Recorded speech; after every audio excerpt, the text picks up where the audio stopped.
Welcome to the Bloody Disgusting Network. No.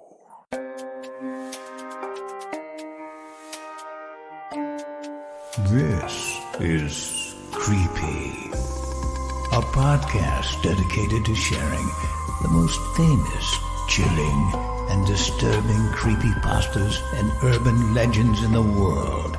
Whether these stories truly happened or are simply fabrications is for you to decide. These stories may contain graphic depictions of violence and explicit language. Listener discretion is advised. Creepy presents Vessel, written by Chester Ogalski and narrated by Jimmy Ferrer. I'm writing this from a comfort inn somewhere outside Ossining, New York. No continental breakfast here.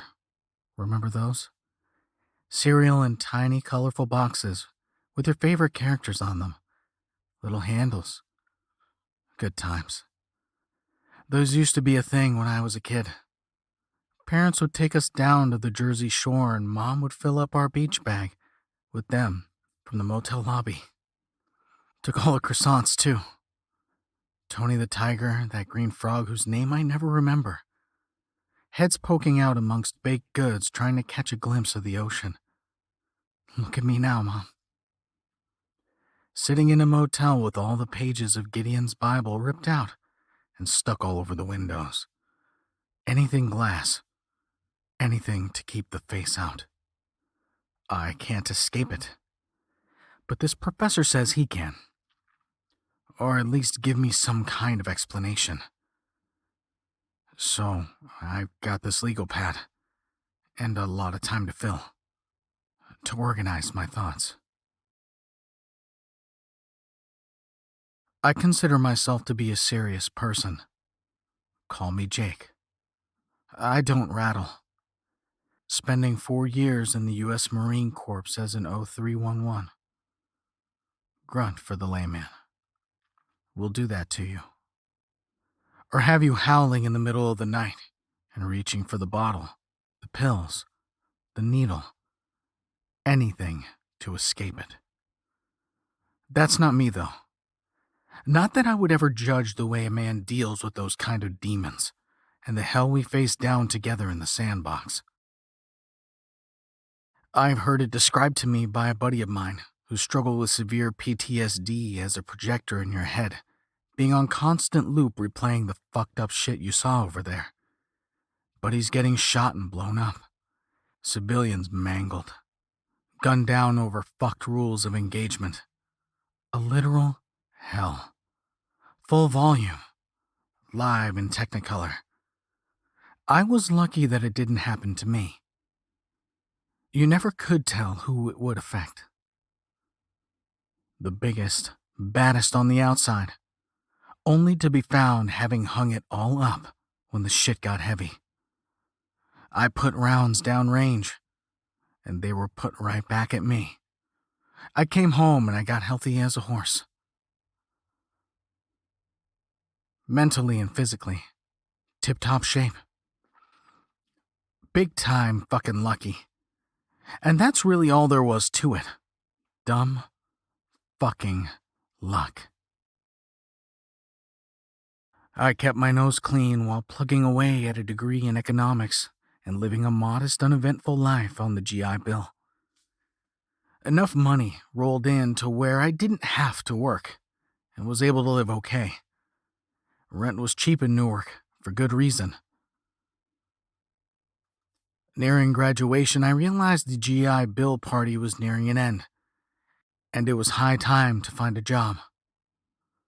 I found work at a prominent executive protection firm based out of New York City. Packed up my studio apartment and headed for the Big Apple. The training was a 2-week course, and afterwards I was posted in the home of an extremely wealthy businessman in New York City. It is important, to me, at least, and for my safety, that I do not divulge details about who the client was and where this home is located. I can't go into much detail about the location, and describing the home's exterior would very likely give away where the home is. I have enough on my plate right now. I took to the job well and got along with the clients and the house staff. There was a rotation of a handful of us alternating between nights and days and weekends and weekdays.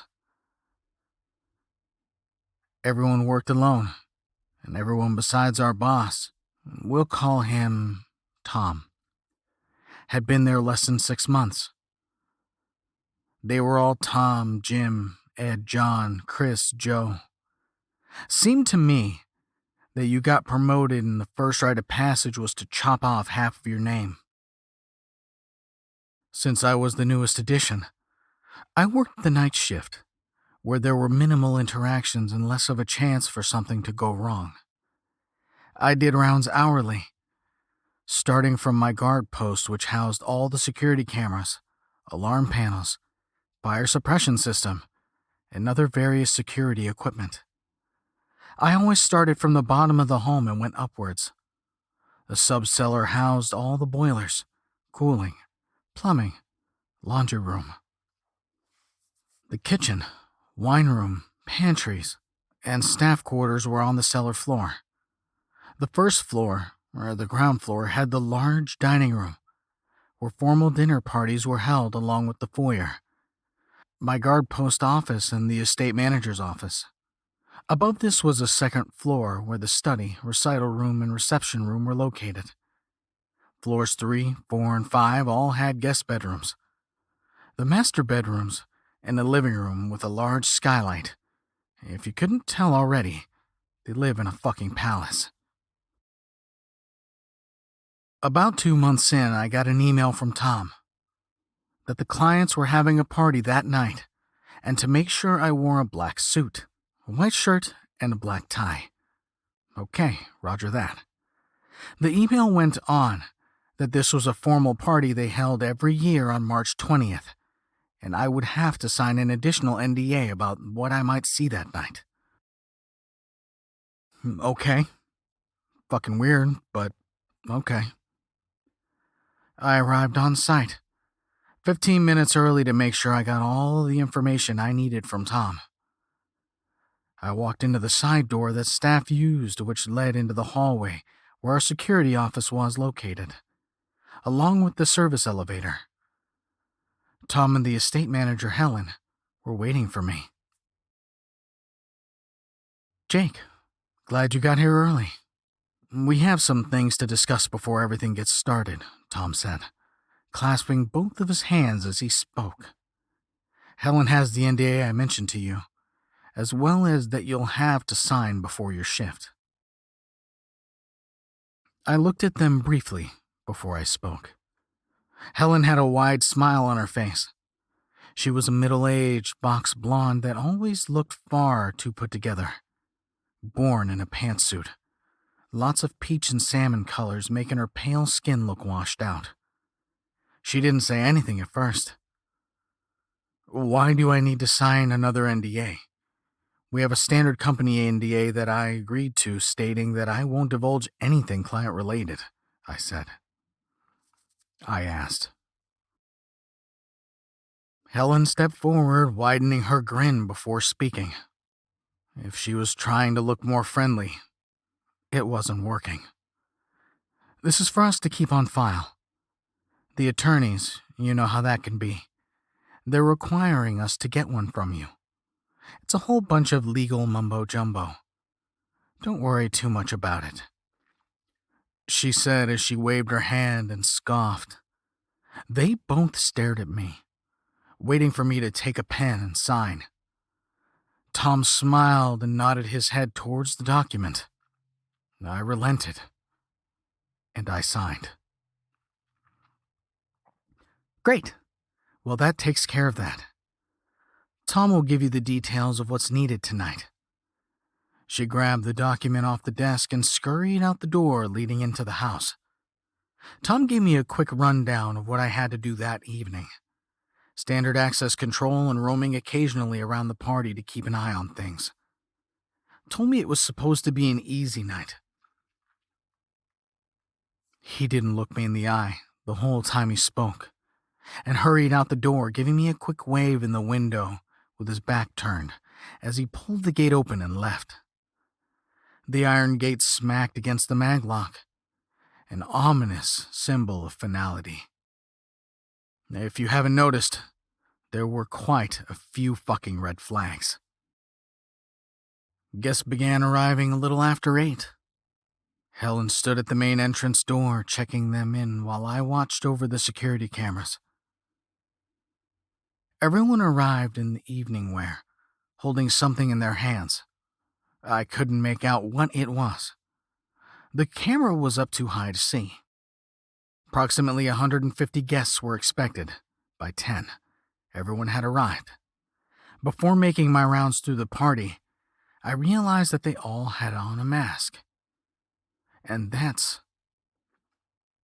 what they carried in with them. Masks. Rabbit masks specifically. I would soon find out. I pushed open the door leading into the house and stepped out into the dining room, where I saw a handful of guests milling around, speaking with one another. Each of them had an ornate rabbit mask, ears jutting straight up, bedazzled with rhinestones in different colors. I received nods from the group as I walked by, returning their nods with what I'm sure came across as a very uncomfortable smile. An older man in a gold and green rabbit mask stepped in front of me and grabbed me by the shoulder. "So glad you could make it, my dear boy. So glad," he said before walking quickly away. I didn't have time to really react, or quite understand what the hell he meant by that. He disappeared up the stairs and into the party. A large arrangement of flowers was placed in the center of the foyer. It looked expensive and planned well in advance. Vines of flowers went around the handrails leading up deeper into the festivities. I went up the stairs and saw more lush green plants and flowers on the landing and on the entryways to the study, recital room, and reception room. The door to the study remained closed while the others were open.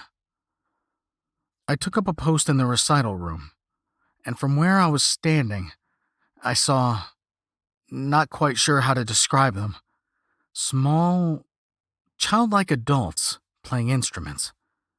They were dressed in white, with crowns of vine flowers around their heads and spotlights shining on them. They weren't kids. Up close, their faces appeared much older.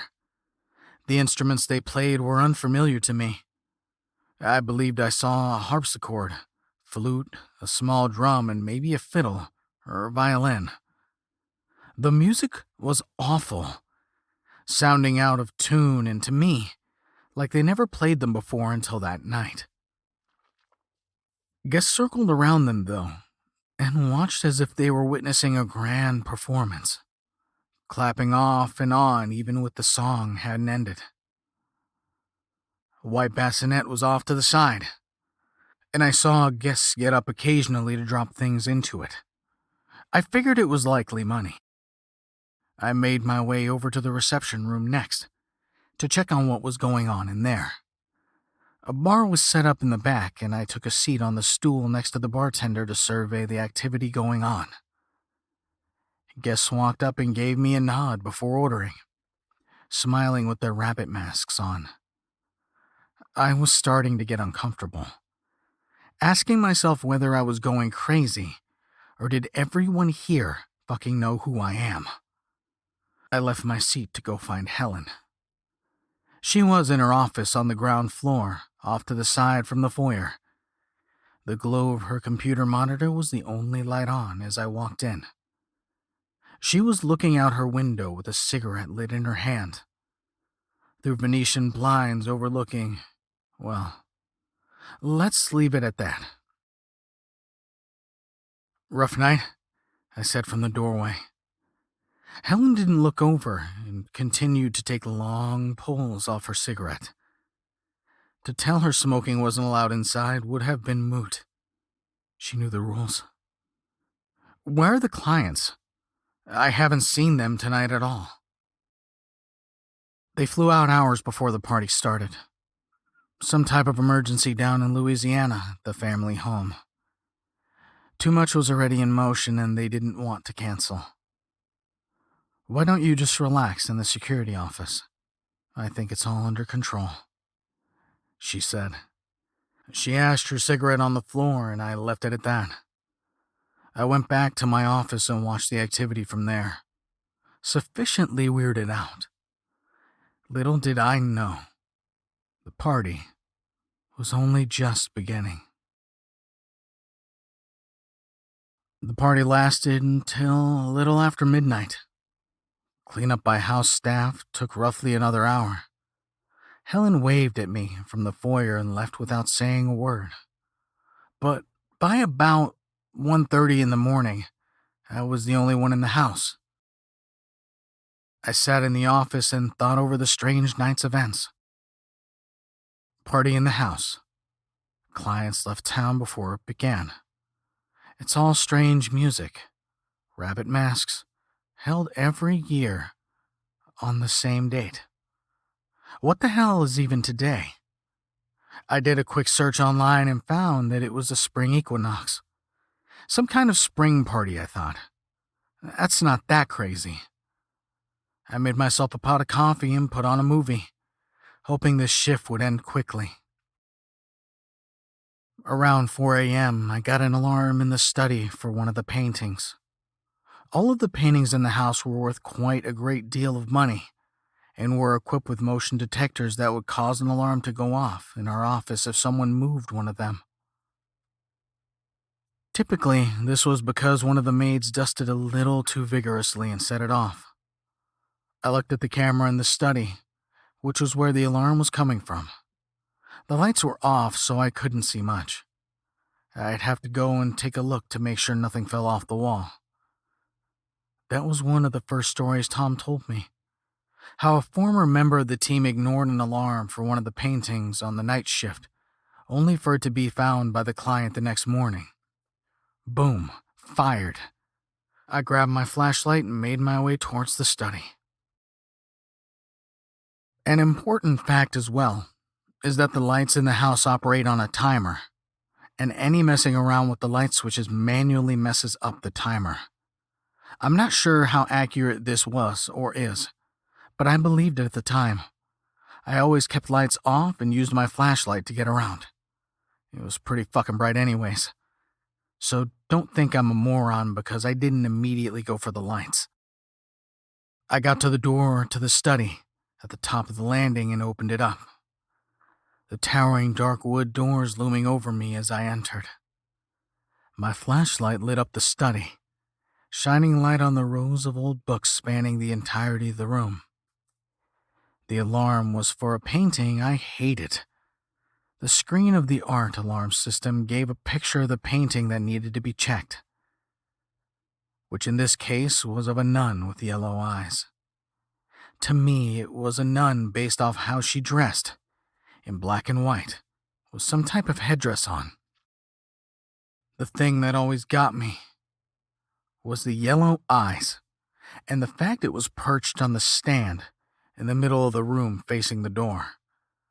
I stood about 15 feet away from it. It looked fine to me. All clear. I turned and walked back towards my office and slammed that goddamn door closed. I grabbed a cup of coffee off the fresh brewed pot and sat down in my chair to resume the movie I was watching. As I hit play, I realized that the light in the study had turned on. The screens were small, so I had to get up to look and see what was on the screen. The camera faced the center of the room where the painting was. Except something was off about it. It was blank.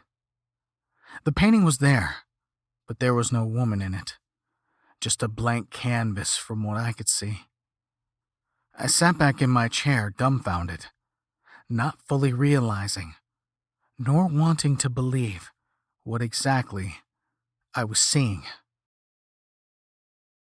I went to the DVR controls to play back the cameras, still not sure what exactly I was going to see. We kept a log of whenever we left the area after hours, so I rewound to the time I had entered into the log and let it play. I was only gone for about 5 minutes, so there wasn't much footage to go through. I put it on double speed and hit play. The footage began and was black. Then out of nowhere, the lights go on, and the canvas appears on the stand. Blank.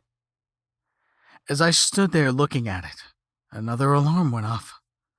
This time, it was a chiller alarm in the subcellar. These chillers, air conditioning, I think, not my forte, were on the older side and prone to flooding. It was just another thing we had to check if it was bad enough, and inform the house manager. It was just another thing we had to check, and if it was bad enough, inform the house manager. I grabbed my flashlight and walked over to the service elevator feeling like I was on autopilot, being directed. I arrived at the subcellar and pulled out my flashlight, turning it on to light up the pitch-black area ahead of me. I walked out and turned the corner, pointing my flashlight down the long hallway, leading to the rest of the subcellar. At the end of the hall, I saw it. There was a tall figure dressed in a black shroud, hunched over. The ceilings down here were maybe 7 feet, and this thing was hunched over considerably. Down where it was standing was the laundry room, and as I pointed light at it, I realized that it was wearing a black wedding dress and veil. Its limbs were unnaturally long. Its neck was bent, the side of its head flush against the ceiling. I heard over the hum of the chillers, boilers, and plumbing at work down there, the figure humming. It was a low and deep hum that made my chest vibrate, like I was standing too close to a subwoofer. It still hadn't realized I was there, and my flashlight was shining on it. I was terrified to turn it off and lose sight of it. I was frozen. The humming continued and I put it together. Whatever it was humming Ave Maria. I stood there with my flashlight still pointed on it. I was dripping sweat as the song ended. I held my breath. The figure turned, and I saw a pale face, with 2 black chunks of onyx for eyes, and a long jaw. I heard a groan as it lumbered towards me, its feet pounding on the ground, shaking the floor, and the walls around me as it made its way. The humming started again, but faster, louder. It moved slowly, as if its feet weighed hundreds of pounds. Its jaw was drooping and elongating towards the floor as its feet thudded and shambled. I dropped my flashlight and turned and ran towards the elevator behind me. I heard heavy footfalls thundering towards me, quickening. I dashed inside and hit the first floor button, never realizing until then how fucking slow those doors were. I got out of the elevator and locked it in place, unsure if this would actually do anything to stop the creature from getting to me. I went to the camera feed in my office to see where it was. It appeared again in the study, standing fully erect and staring directly at the camera. The figure stared straight at me, somehow knowing I was watching. I walked slowly towards the camera. I felt its heavy feet thudding from my office as it moved. The figure walked straight until it was out of sight beneath the camera. I kept watching. I saw on the feed the top of its head slowly appear on the screen. It continued to climb up until its full face was in view. It was the nun with the yellow eyes. She smiled on screen. Her eyes and the holes that held them turned black. So did her mouth until it was the face of the pale creature that I saw in the subcellar. It began to appear on each of the screens in the office. I ran out the door. I sprinted out to the gate and pushed it open. I was out on the sidewalk when I saw a group that was standing there, cheering and clapping quietly in hushed tones. I heard voices calling out, "You did it! She's back! You brought her to us. Oh, bless you, Jacob, bless you." I sprinted to my car as the group continued behind me. I got in and pulled out as fast as I could. The sun was coming up and I was on my way home to tell Tom I quit. I stopped at a red light when I saw it. A nun's face was forming in my windshield. I pulled over and got the fuck out. I took my phone out to call Tom. I saw her face on the black screen of my phone. I put it back in my pocket and pulled it out again. There it was. I stared at it for a second. It didn't move. The face was just there. I got back in my car. She was in the windshield, motionless. I thought I was losing my mind. I got back to my apartment and saw that her face was appearing in every window. Everything glass, in fact. Fucking crazy. I thought I was fucking crazy. I pulled out the drinking glasses that I had, and there she was. Bathroom mirror, that horrible fucking face was there, staring at me. I realized if I made eye contact long enough, the face would form a wide smile, revealing black teeth. Hell of an Easter egg.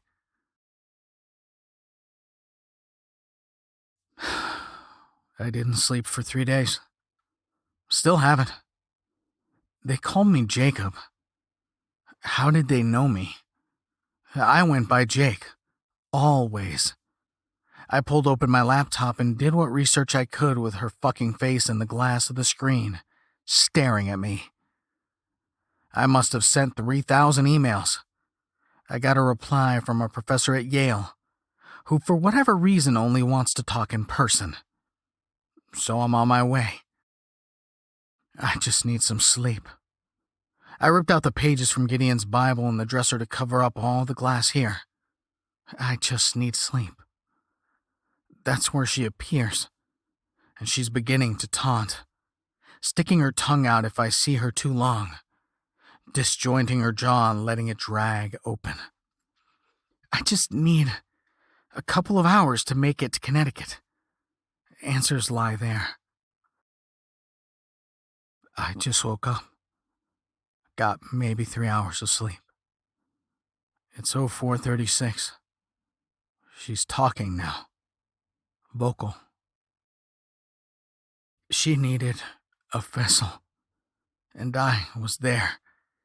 She needed a vessel, and I was there. She needed a vessel, and I was there.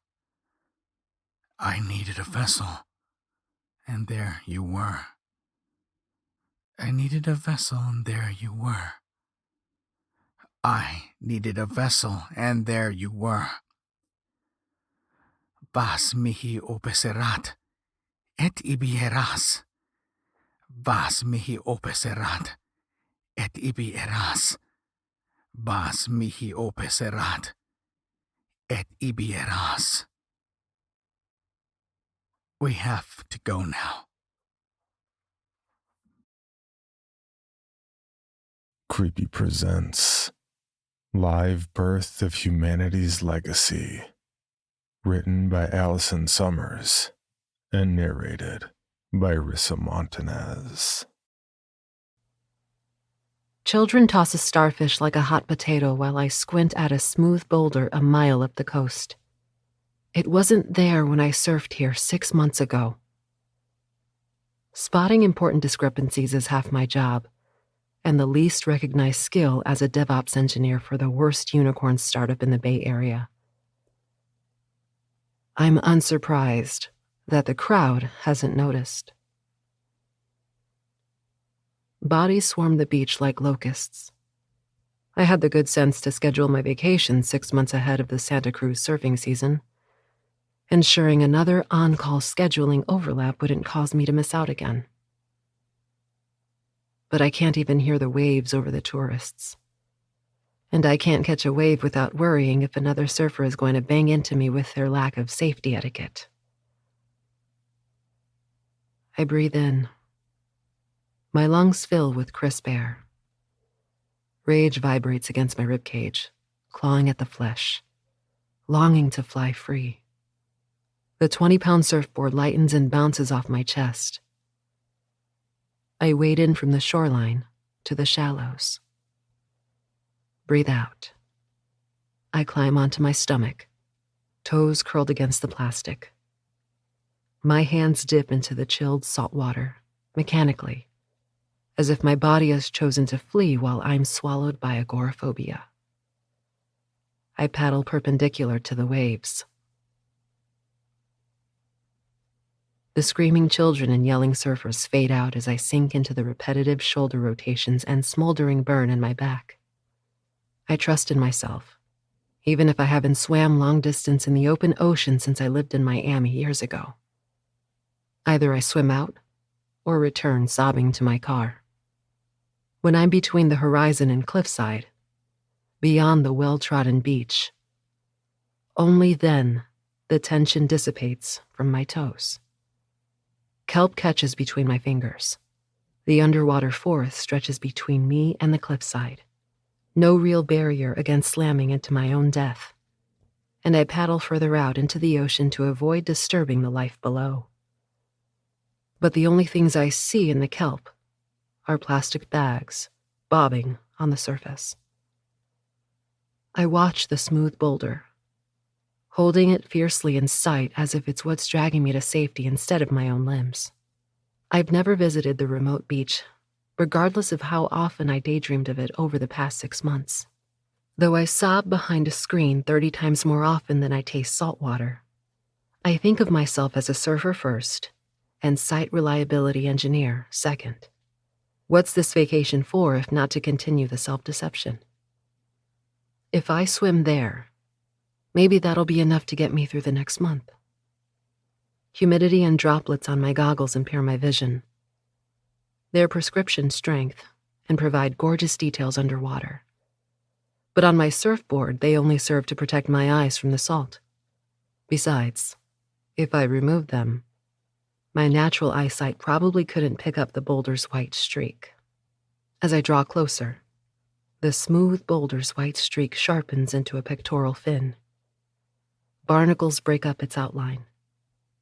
This isn't a boulder shifted by the ocean. Monterey Bay Aquarium doesn't keep whales, at least not since I've been there last. But a humpback whale beached itself around here when I onboarded, and this whale matches its description. The event was all over the news and got me hooked on a Whale Facts podcast. I paddle until my fingernails scratch sand on the stroke, then dismount, pull my goggles down to my neck, and drag my feet through the shallows. I carry the surfboard on the wrong side before I trip over its leash. The whale's eyelid twitches. The motion rolls down her body to her half-buried tail, her fluke rising out of the earth with celerity and a cloud of sand. Through the haze, I spot a lump in her reproductive tract. She sets down her tail before I can be certain it's a calf. Then she throws another and another until the sand is as thick as fog. I stop. My arms rush to guard my face, but the grit finds my eyes. I blink rapidly. The salt water dripping off my hands would only increase the pain. Through the flashes of my eyelids, the rotting behemoth shivers, then stills, like a great sigh. Her fluke warms back into the wet sands as she watches me. She's ready to throw more sand, or fling me into the ocean itself, if I advance. She lays on her left side, white belly bloated and misshapen. Barnacles crowd her head, but craters like ice cream scoops on her underside mark where they used to cling. Did someone swim to the beach to torture this dying whale? Implausible, unless the barnacles had unstuck themselves, choosing to sink into the bottom of the ocean rather than join the whale in her fate. She spasms. Both white fins churn against the sharp sea rocks, fresh cuts that splatter blood. Yet she's dragging herself away from the waves. If this is how she came to the beach, then it must have been a slow, grueling process. She flails for a long moment to move inland, but I match her with a single step. Her fluke kicks another wave of sand, but this time, I shield my face and, as I spot the horror inside of her, I understand why she beached herself, and why she might want to chase me away. But nausea freezes my body. A lump of tangled fishing lines pulses within her flesh. Her vagina stretches until it's worthy of the moniker birthing canal. Viscous fluid squelches out of the quivering muscles. I sway, stomach somersaulting, vision blurring as my legs dissolve. This is worse than the sex ed in high school when my teacher forced the class to watch a video about 4 different childbirths. That day, as I slid down my chair from the nausea, I flipped from a fence sitter to adamantly despising the idea of giving birth. Now I slouch down, butt hitting the sand, and I sandwich my head between my knees. Yet, like in sex ed, I can't avert my eyes. My stomach drops beneath my hips as if to hide in the sand. The wad of fishing line squelches. Slower than the whale crawled inland, it exits her body. The smell of rot and salt clogs my nose. Fish heads dangle from hooks within, with their missing eyes staring and judging. With an inhuman high-pitched ring, the whale succeeds in pushing the putrid ball out. It rolls 2 inches before settling, marooned, rusted hooks dripping blood on the sands. Saliva coats my teeth. Bile coats my tongue in a bitter film and drips out of my lips. I saw Tupperware lids, crushed, flat water bottles, a broken comb, earrings like my grandmother's, ribbons of translucent plastic like thin celery stalks, space-age alarm clock. Too many recognizable pieces of my life tumble out of the whale's belly. Blood seeps into the sands, and the red radiates out in a circle as the beach drinks its fill, until the coarse grains become sludgy mud. I jump back, but not quick enough before blood stains my toes. I drag my feet against the sand as I back away, leaving streaks.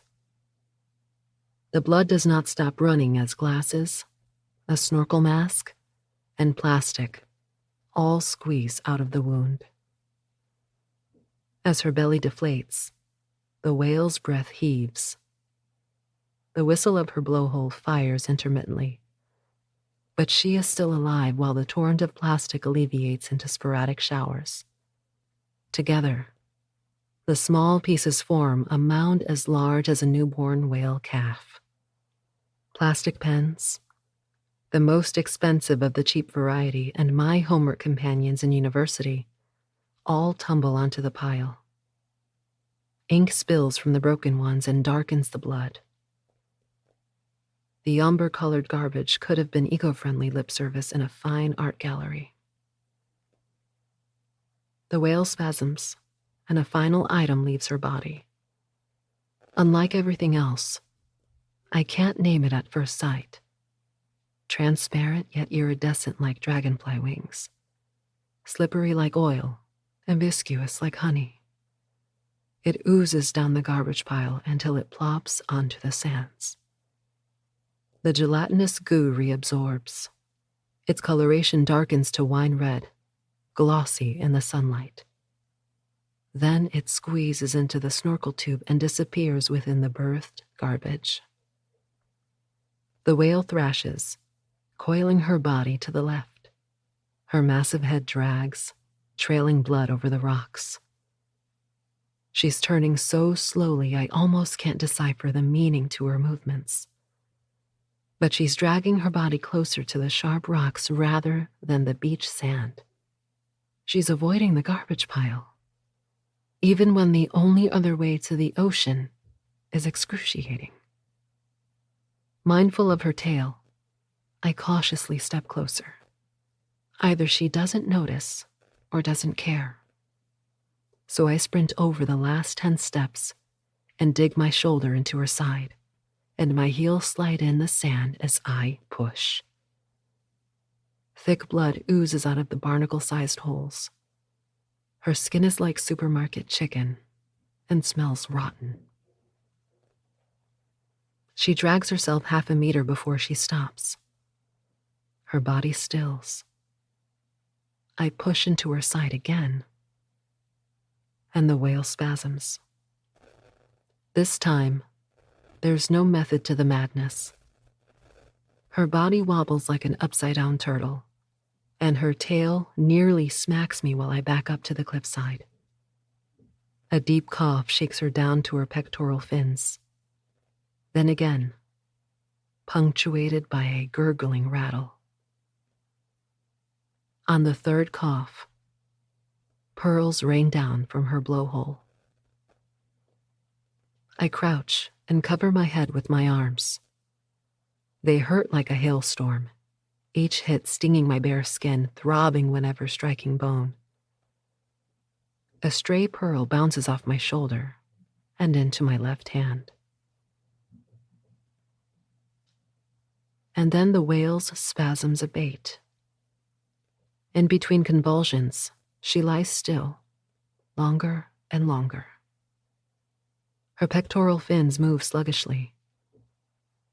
Then her thrashing stills.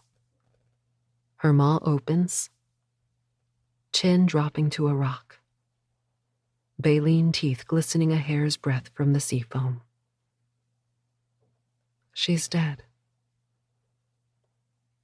And I've forgotten how to breathe. The pearl spins in my clenching fist.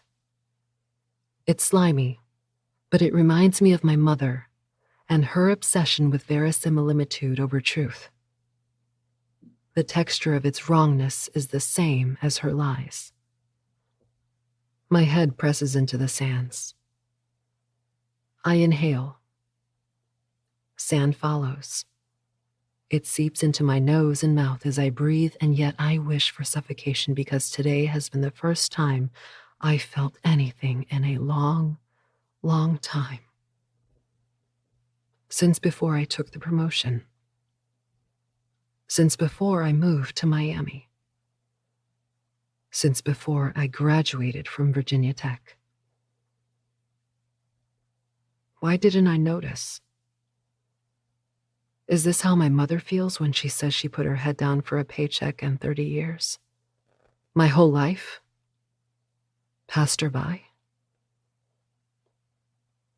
Yet she knows and lets herself keep slumbering, keep pretending she was a good mother, and I am an untraumatized daughter, happy with the rules she carved into my brain. I will not repeat my parents' mistakes. I will not.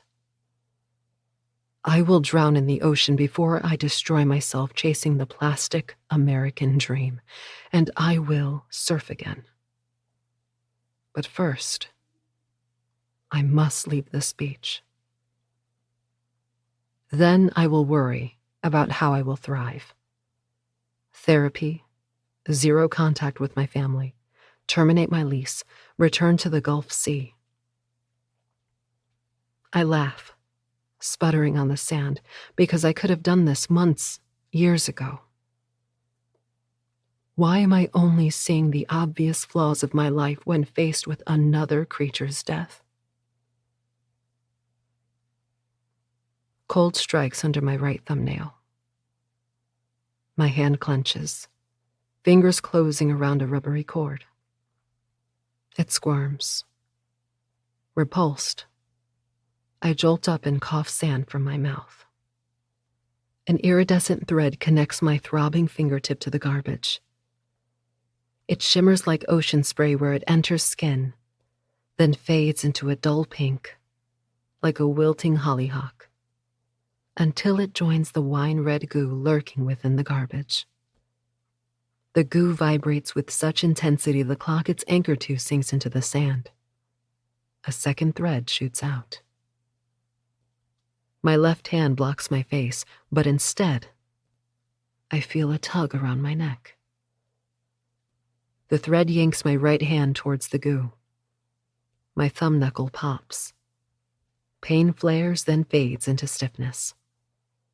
I grab at my right wrist and pull it against my chest. But the monstrosity has intelligence. Broken plastic and connective goo jumps out of the pile and into the whale's mouth, tying themselves in knots behind her teeth for leverage. Almost like a moray eel hunting in a reef. The pressure coiling around my neck intensifies. A black shape moves under my chin. I release my right hand in a panic, only to feel relief when touch confirms the plastic is my goggles. I curl my left fingers under the strap and pull it over my head. My goggles dive for the garbage pile. They smack into the clock and stick. The goo tugs my thumb. I instinctively release my wrist instead of letting my joint break. If only I had something sharp to cut the string. My traitorous hand reaches for the goo. I try to pull myself backwards, but I can't get any traction in the sand. My feet slip until I land on my ass. Then the sand swallows my legs halfway up my calves, but I can plant my heels and brace. The force of the next tug travels up my arm. My shoulder pops. The elbow clicks painlessly. The same hypermobility aching my joints when I'm hunched over a 2 a.m. emergency maintenance is buying me time. I grab my surfboard and drop its edge on top of the thread. My thumb points down to where the thread disappears into the sands, but the thread slackens. I lean my weight onto the surfboard and flail my right hand. The thread drops away from my skin. Its end forms a shimmering spike, like clean plastic, and it writhes like a worm on hot concrete. Blood beads under my thumbnail. A superficial cut? The surfboard vibrates under my palm. A rubbery cord grazes my knuckle, and I jerk my hand away. Threads have already wrapped around my purple surfboard. The tangled reds are too much for counting individual lines, but there's more than one connecting to the ooze. The polyurethane must be a greater prize than the microplastics in my body. The ooze's plastics have already spread over the beach. I can't run for the shoreline without stepping on 5 fragments along the way. And that leaves the cliff. As I bolt for the looming wall, I select my route based on the best clustering of handholds. I rock climbed as a kid. I dabbled in bouldering over a summer of no internship. Real rocks dig in harder than the gym's fakes. That's good. But I'm lying to myself, because I don't have chalk. The friction might scrape the skin off. But no, I don't think about dying. I have to remember the techniques. One hand always on the wall, feet finding previous handholds. I don't remember the rock climbing techniques I learned as a kid, but my muscles remember. Like the trick to always straighten my legs to save my upper body strength. My right foot slips. A toe throbs, likely broken, since the pain cuts past the adrenaline, but it's stable enough to push off onto the next hold. My left hand grabs onto a secure overhang. I pinwheel my right shoulder to let both hands cling there, arms straight and relaxed so my skeleton holds my body instead of my biceps. Fear burns hotter than the tension in my fingers. I turn my neck, so far that my jaw pops, but can't spot the ooze on the cliffside below me. My stomach swings from the height. If I fall now, an unlucky landing will kill me. Yet I look down to the motionless whale. I'm 5 meters up. My hands are cramping. I last rock climbed a fiscal year ago. How can I make it up 20 more? Because otherwise I'll die. Either way, my work laptop will remain unopened. And there's relief in that certainty. Even if I don't have the power to live, my choice will stand. My shoulders relax enough to twist my neck to scan further down the beach. The ooze isn't even chasing me. The assorted plastics tethered to its body flop in and out of the sands like uncoordinated centipede feet to drag the ooze to the shoreline. My surfboard bobs in the shallows. I exhale, thinking I can wait for it to wash up on the beach I started from. Then, red threads dazzle in the sunlight, tethering the board to the goo warming over the sand. My heart spasms as I corkscrew my torso so I can face the cliffside. I climb up another half meter before my sweaty palm peels off a rock. I grimace, supporting myself with my legs. Then I try again, succeed, and don't waste my time on self-congratulations. 5 meters later, my right shoulder throbs in the familiar agony of a partial dislocation. But I'm not giving up. My shoulder pops itself out of the socket all the time when I need an extra inch in wingspan for the top shelf. I can patch myself together after I reach the top. No. I can book a day of physical therapy after I evacuate the tourists. I don't know how. The next problem doesn't matter if I don't solve the cliff. The cattails sway in the wind 5 meters above.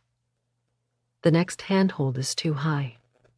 I can't reach it, even with my right arm. I have to jump and grab it with both hands.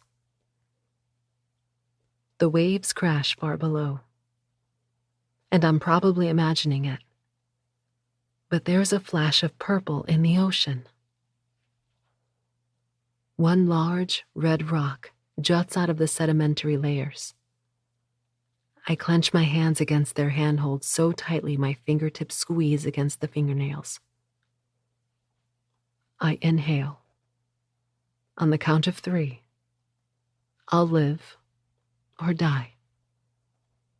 I'll live, or every annoying tourist and infuriating local on that beach will die. I'll live, or my workplace will feature in my obituary.